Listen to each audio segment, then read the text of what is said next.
오늘은 예수께서 펠라에서 행하신 마지막 설교를 중심으로 하늘나라에 관한 깊은 가르침을 다뤄보겠습니다. 예수께서는 이 설교에서 하늘나라와 하나님의 왕국이라는 용어의 의미를 명확히 하고 유대인과 사도들이 오랫동안 혼란스러워했던 지상왕국과 일시적 정부의 개념에서 탈피하고자 했습니다. 특히 예수는 자신의 가르침이 이 지상의 권력과 관계없음을 강조하며 하늘나라는 개인적인 신앙의 영역에서 성취될 수 있는 것임을 가르치셨습니다. 하늘나라는 유대교와 페르시아 전통에서 비롯된 다양한 개념들이 결합된 것으로서 유대교와 페르시아의 전통에서 비롯된 네 가지 하늘나라의 개념이 있습니다. 첫째는 유대교의 개념으로 현재의 현실로서의 하나님의 왕국으로서 예언자들이 제시한 개념으로 하나님의 통치가 이미 현재에도 이루어지고 있음을 의미합니다. 둘째는 역시 유대교의 입장으로서 미래의 희망으로서의 하나님의 왕국인데 예언자들이 제시한 개념으로 미래에 메시아가 등장하면 하나님의 왕국이 완전히 실현될 것이라는 희망을 담고 있습니다. 바로 세례 요한도 이 개념을 가르쳤습니다.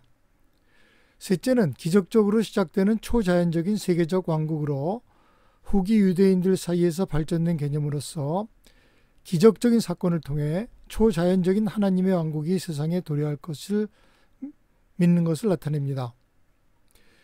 넷째는 페르시아 가르침에서 유래한 것으로서 세상의 종말에 선이 악을 이기고 신성한 하나님의 왕국이 세워질 것이라는 믿음을 보여줍니다. 요한일서 본문에 따르면 예수가 지상에 오기 전 유대인들은 이러한 다양한 왕국 개념들을 결합하고 또 서로 혼동하면서 메시아가 와서 유대인의 승리 시대를 열 것이라는 묵시적인 개념을 형성했습니다. 이는 곧 지상에서 하나님의 영원한 통치가 실현되는 새로운 시대에 모든 인류가 야훼를 숭배하는 새로운 세상에 대한 기대를 의미했습니다. 예수는 이를 재해석해 나갔습니다. 예수는 하늘나라를 너희 안에 있는 개인적 경험으로 정의하며 이를 단순히 미래의 사건이 아닌 개인이 즉각적으로 경험할 수 있는 것으로 설명하셨습니다. 이러한 가르침을 통해 하늘나라의 개념이 지니는 영적 의미와 개인적인 중요성을 강조하셨습니다.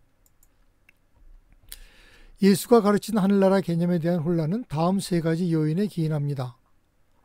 첫째, 예수는 하늘나라라는 용어를 5가지 측면으로 설명했지만 그 의미는 다소 추상적이고 또 다층적이었습니다.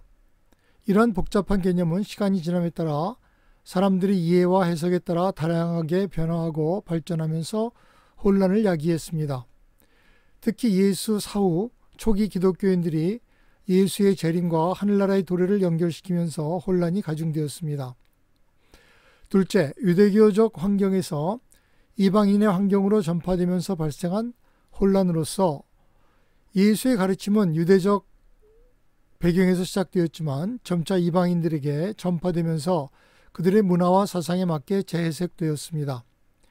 이 과정에서 하늘나라 개념은 그리스 철학의 영향을 받아 영원 불멸이나 내세 개념과 결합되면서 본래의 의미에서 벗어나게 되었습니다. 또한 바울을 중심으로 한 이방인 기독교인들에 대한 전파를 위해서 예수를 교회의 구속자로 이해하면서 하늘나라를 교회라는 제도적인 개념으로 변질시켰습니다. 셋째, 예수 중심적인 종교로 발전되면서 혼란이 발생했습니다. 초기 기독교는 하늘나라 복음을 전파하는 데 중점을 두었지만 시간의 지남에 따라 예수의 인격과 그의 죽음과 부활에 초점을 맞춘 종교로 변질되었습니다. 하늘나라는 예수 개인에 대한 숭배와 신앙으로 대체되었고 교회는 하늘나라를 대신하는 사회적 제도로 자리잡게 되었습니다. 이로 인해 예수가 강조했던 하나님의 뜻을 실천하고 개인의 영적 성장을 통해 하늘나라를 이루어가는 본래의 가르침은 희미해졌습니다. 초기 기독교인들이 예수의 하늘나라 개념을 오해하게 된 것은 이러한 여러 복합적인 요인이 작용한 결과입니다. 당시 유대인들의 메시아 대망 사상 이후 예수 사후 초기 기독교 공동체의 상황, 그리고 이방 세계로의 복음 전파 과정에서 발생한 문화적, 신학적 변화 등이 그 주요 원인으로 작용했습니다. 예수는 하늘나라라는 용어를 사용하면서 다양한 의미를 담아 가르침을 전했습니다. 요한일서에서 170편에 따르면 예수는 하늘나라를 다음과 같은 5가지 측면으로 설명했습니다. 첫째, 개인적인 영적 경험. 이는 하나님 아버지와의 개인적인 관계를 통해 신자가 경험하는 영적인 변화와 성장을 의미합니다. 하나님을 믿는 믿음을 통해 개인의 내면에서 시작되는 변화이며, 믿음을 통해 하나님과 깊은 교제를 나누고 그분의 뜻을 따르면서 영적으로 성숙해지는 과정입니다. 둘째, 믿는 자들의 형제. 이는 복음을 믿는 사람들이 서로 사랑하고 봉사하며 하나의 공동체를 이루는 것을 말합니다. 하나님의 영으로서 서로 연결되어 서로 돕고 위로하며 함께 성장하는 공동체를 의미합니다. 이 공동체 안에서 믿는 자들은 서로에게 형제 자매가 되며 사랑과 봉사를 통해 하나님의 뜻을 실천합니다. 셋째, 초인간적 형제. 지상과 천국에 존재하는 모든 영적 존재들이 하나님 아래 하나의 형제를 이루는 상태를 가리킵니다. 하나님의 초인간적인 왕국이라고도 표현되는 이 측면은 인간뿐 아니라 모든 영적 존재들이 하나님의 사랑 안에서 하나됨을 이루는 이상적인 상태를 보여줍니다. 넷째는 새로운 사회 질서로 하나님의 뜻이 더욱 완전하게 실현되는 미래 사회를 의미합니다.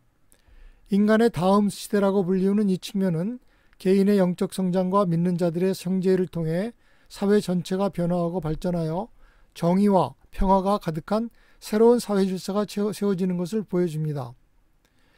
빛과 생명의 시대, 궁극적으로 도래할 영적 완성의 시대를 의미합니다. 모든 존재가 하나님과 완전히 하나 되는 상태이며 지상의 미래 영적 시대인 빛과 생명의 시대가 도래하여 모든 고통과 악이 사라지고 완전한 기쁨과 평화가 가득한 세상이 이루어지는 것을 나타냅니다. 결론적으로 예수는 하늘나라라는 용어를 사용할 때 개인의 영적 성장, 믿는 자들의 공동체, 미래 사회의 변화, 그리고 궁극적인 영적 완성 등 다양한 측면을 포괄적으로 제시했습니다. 하나님의 아버지 되심과 인간의 형제를 기반으로 한 영적 경험이 바로 예수의 하늘나라 개념이라고 한마디로 얘기할 수 있습니다. 이는 단순히 미래에 도래할 왕국이나 사회적 제도로서의 교회를 의미하는 것이 아닌 개인의 내면에서 시작되는 변화와 상징을 강조합니다.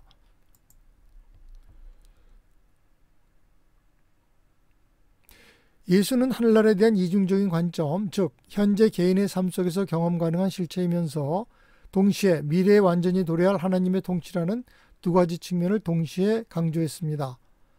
첫째, 현재적인 측면은 예수는 하늘나라가 미래에만 도래하는 것이 아니라 이미 현재 우리 안에 존재한다고 가르쳤습니다.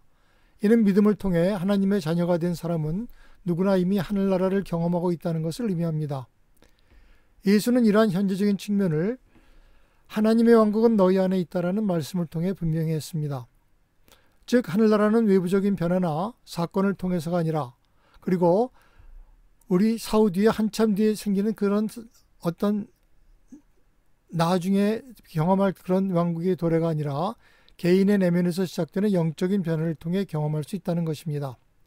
이러한 영적인 변화는 믿음, 사랑, 용서, 봉사와 같은 영적인 가치들을 통해 하나님과의 관계를 회복하고 그분의 뜻을 따라 살아가는 삶을 통해 가능해집니다. 둘째, 미래적인 측면은 바로 완전한 하나님의 나라의 도래를 의미하는데, 예수는 하늘나라가 미래에 완전히 도래할 하나님의 통치라는 미래적 측면도 가르쳤습니다. 이는 현재 우리가 경험하는 불완전한 상태를 넘어 죄와 악이 없는 완벽한 세상, 하나님의 뜻이 완벽하게 이루어지는 세상이 되어야 할 것을 의미합니다. 예수는 이러한 미래적인 측면을 하늘에서의 하나님의 왕국이라는 표현을 통해 설명했습니다. 이는 필멸의 신자들이 목표로 삼아야 할 궁극적인 상태이며 하나님의 사랑이 완전하게 되고 하나님의 뜻이 더욱 신성하게 이루어지는 상태입니다. 예수는 또한 세계적 위기 일부로서 하늘나라가 도래할 수 있음을 암시했으며 유라시아에 다시 돌아올 것을 약속했습니다. 이 두 가지 측면은 궁극적으로 서로 조화가 되어야 되는데 바로 점진적인 성장과 궁극적인 완성이 그것을 말합니다. 예수는 하늘나라의 현재적인 측면과 미래적인 측면을 서로 분리된 개념으로 제시하지 않았습니다. 오히려 그는 현재의 경험이 미래의 완성을 향해 나아가는 과정임을 강조했습니다. 예수는 하늘나라는 겨자씨의 성장과 같이 점진적으로 개인과 사회 속에서 실현된다고 설명했습니다. 즉 현재 우리 안에 있는 하늘나라는 믿음과 순종을 통해 끊임없이 성장하고 발전하며 궁극적으로 미래의 완전한 하나님 나라의 도래로 이어진다는 것입니다. 초기 기독교인들의 오해는 이러한 미래적인 측면에 대한 과도한 집착에 의해서 이루어졌습니다. 초기 기독교인들은 예수의 하늘나라 개념, 특히 미래적 측면에 대한 과도한 집착으로 인해 현재적 측면의 중요성을 간과하는 경향을 보였습니다. 그들은 예수의 재림과 하늘나라의 완성을 동일시하며 예수가 곧 다시 돌아와 세상을 심판하고 지상의 완전한 왕국을 건설할 것이라고 믿었습니다. 이러한 기대는 예수가 강조했던 현재의 삶 속에서 하나님의 뜻을 행하며 살아가는 삶의 중요성을 희석시키는 결과를 초래했습니다. 따라서 예수의 가르침의 핵심은 현재의 삶 속에서 하늘나라를 실현하는 것, 결론적으로 예수는 하늘나라를 현재 우리 안에 존재하며 미래에 완성될 하나님의 통치라는 이중적인 관점으로 제시했습니다. 그의 가르침의 핵심은 미래에 대한 막연한 기대가 아니고 현재의 삶 속에서 믿음을 통해 하나님과의 관계를 회복하고 그분의 뜻을 따라 살아감으로써 하늘나라를 경험하고 확장하고 연장해 나가는 것입니다. 예수는 하늘나라에 들어가기 위해서 두 가지가 필수적이라고 가르쳤습니다. 첫째는 믿음으로 성실함, 어린아이와 같은 순순한 믿음으로써 예수는 아이처럼 세상의 편견이나 선입견이 없이 순수한 마음으로 하나님을 믿고 따르는 것이 중요하다고 강조했습니다. 하나님의 뜻에 대한 온전한 신뢰는 하나님의 뜻을 의심 없이 받아들이고 그 뜻에 순종하는 삶을 살아야 하는 것을 의미합니다. 그리고 하나님의 아들됨을 선물로서 받아들이는 것입니다. 하나님의 은혜로 우리가 하나님의 자녀가 되었음을 깨닫고 감사하는 마음을 가져야 됩니다.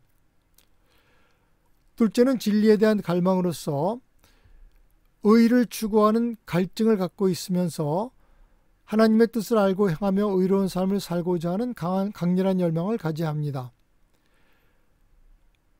마음의 변화로서 죄로부터 돌이켜 하나님께로 향하는 진정한 회개를 통해 내면의 변화를 체험해야만 합니다.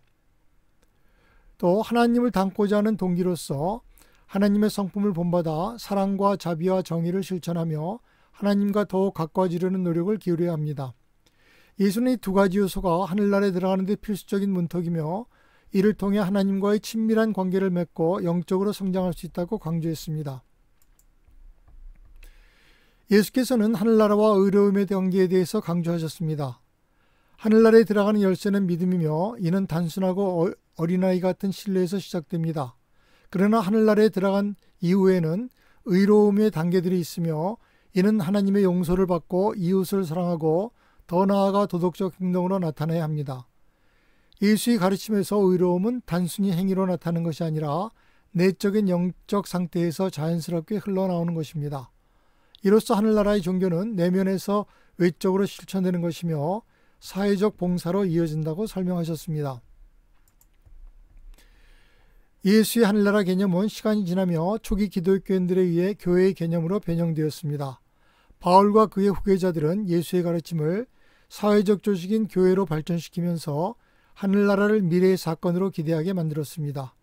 그러나 예수의 본래 의도는 교회의 외적인 형태가 아닌 개인의 신앙과 영적 형제를 통한 하늘나라의 실현이었습니다. 따라서 교회가 하늘나라의 개념을 대체했지만 예수의 진정한 가르침은 여전히 개인의 영적 성장과 신앙적 경험 속에 살아 있습니다. 하늘나라는 개인의 내면에서 시작되는 영적 경험입니다. 하늘나라의 개념은 여전히 교회를 넘어 개인의 신앙 속에서 실현되고 있습니다. 예수의 가르침은 인간의 도덕적 이상과 영적 성장의 중요한 기초로 작용합니다. 마지막 결론으로 예수의 하늘나라 가르침은 개인의 내적 영적 경험에서 시작하여 인간의 형제와 도덕적 이상을 발전시키는 중요한 개념입니다. 비록 초기 기독교는 이 개념을 교회의 형태로 전환했지만 하늘나라는 여전히 개인의 신앙 속에서 실현될 수 있습니다. 예수의 가르침은 오늘날에도 인간의 도덕적 성장과 영적 해방에 중요한 영향을 미치고 있으며 우리는 이를 통해 하늘나라를 개인의 삶에서 구현해 나가야 합니다. 예수의 이상은 단지 미래의 사건이 아닌 현재의 영적 실천임을 기억해야만 합니다.